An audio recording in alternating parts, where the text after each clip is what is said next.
দেখছেন সবার খবর, সবার নজর, বার্তা এক নজর।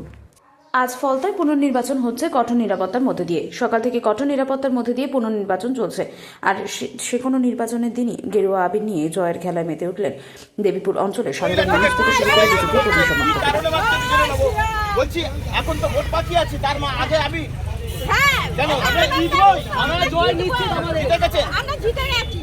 কিভাবে আমি মাখা হচ্ছিস তুই? ভোট দিয়েছে, ভোট দিয়েছে, ভোট দিতে যাবে, ভোট দিয়েছে। 15 বছরের পর আমি এই শান্তিভাবে ছাপ মারলাম।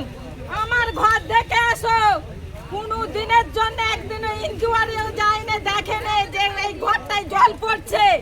15 ভোট দিতে গেলে তারা ছাপ মেরে নেয়, আমাদের হাতে নখে কালি দিয়ে তারা ছাপ মেরে নেয়। কেন না?